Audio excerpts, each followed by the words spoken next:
তৃতীয় যে পয়েন্টটি বলতে চাই তা হলো দাম্পত্য জীবনের সুখের মূল মন্ত্র হলো সবর এবং শুকর।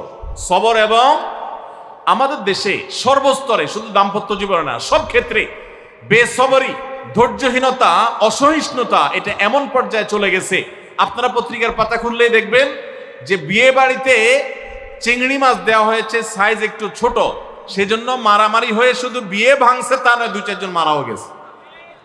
শুনেন না আপনারা?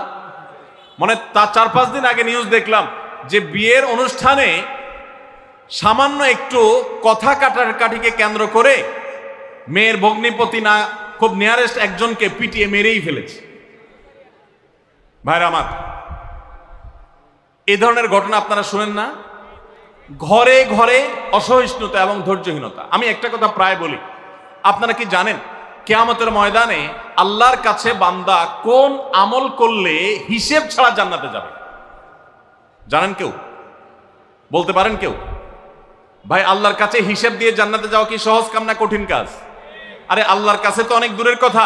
আপনি যে প্রতিষ্ঠানে চাকরি করেন তার মালিকের কাছে, উপরস্থ বসের কাছে একেবারে পুঙ্খানুপুঙ্খ করে প্রতিটা পয়সার হিসাব দিয়ে একদম সবকিছুতে পারফেক্টনেস প্রমাণ করা, এটাই তো একটা কঠিন কাজ, দুঃসাধ্য কাজ। সেখানে সারা জীবনের হিসাব আল্লাহর কাছে দিয়ে পাই পাই করে তারপর আপনি জান্নাতে যাবেন, বিষয়টা এত সহজ না। তাহলে হিসেব ছাড়া আল্লাহ তাআলা এমনিতে বলবেন হিসাব টিসাব নাই, তোমাকে এমনি জান্নাতে দিলাম, এটা চান আপনারা? দেখুন কোরআনে কারীম আল্লাহ তাআলা বলছেন ইন্নামা ইউওয়াফাস সাবিরুনা আজরাহুম বিগাইরি হিসাব। আল্লাহ বিনিময় দেওয়ার ক্ষেত্রে, সওয়াব দেওয়ার ক্ষেত্রে দুনিয়াতে যারা সবরকারী হবে, যারা ধৈর্যশীল হবে, যারা সহিষ্ণু হবে, যারা নিজেকে নিয়ন্ত্রণ করতে পারবে, এই সবরকারীদেরকে আল্লাহ তাআলা হিসেব ছাড়া দিবেন, তাদেরকে সওয়াব দিবেন হিসেব ছাড়া।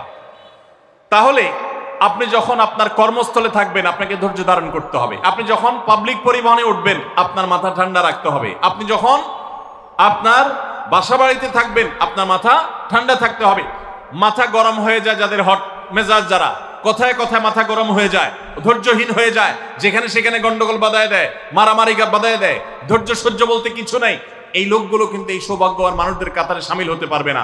ঠিক একইভাবে দাম্পত্য জীবনে সুখী হতে হলে সবর এবং শুকর, এই দুইটা মূল মন্ত্রের কোনো বিকল্প পথ খোলা নেই। সেটা স্বামীর জন্য প্রযোজ্য, স্ত্রীর জন্য প্রযোজ্য। স্বামী হিসাবে আপনি স্ত্রীর অনেক অনিয়মতা দেখতে পাবেন, অনেক কিছু দেখতে পাবেন, আপনার আকাঙ্ক্ষা, আপনার চাহিদা, প্রত্যাশার বিপরীত, আপনাকে সবর করতে হবে। ভাইরা আমার, আমাদের প্রিয় নবী সাল্লাল্লাহু আলাইহি সাল্লামের দাম্পত্য জীবনে কিন্তু টুনটান সমস্যা হয়েছে।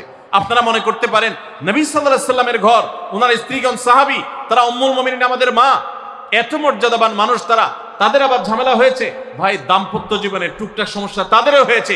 প্রিয় নবী সাল্লাল্লাহু আলাইহি সাল্লাম নিজে একদিন বাসা ছেড়ে মসজিদে নববীতে এসে মন খারাপ করে বসেছিলেন, তিনি বাসায় যাচ্ছেন না, অভিমান করে।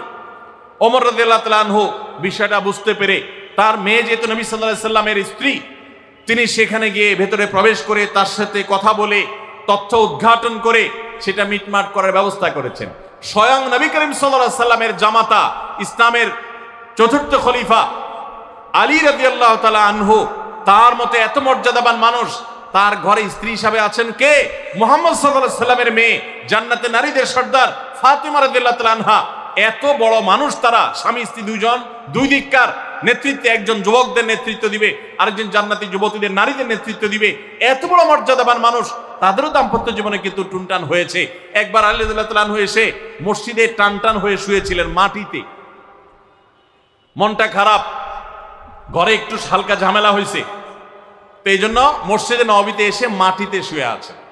নবী করিম সাল্লাল্লাহু আলাইহি ওয়াসাল্লাম দেখে বুঝতে পেরেছেন, টের পেয়ে গেছেন যে কিছু একটা হয়েছে বাসায়।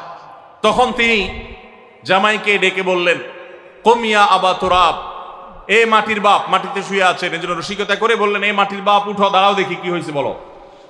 ভাইরা আমার, দাম্পত্য জীবনে টুকটাক সমস্যা হবেই হবে। যারা বিয়ে করেন নাই আগে থেকে প্রস্তুত থাকেন, বুকে পিঠে ছালার বস্তা সব বেঁধে রেডি থাকেন। বিশেষ করে সময় যেভাবে গড়াচ্ছে, তাতে করে সামনে থেকে হেলমেট পরেও যাওয়া লাগতে পারে।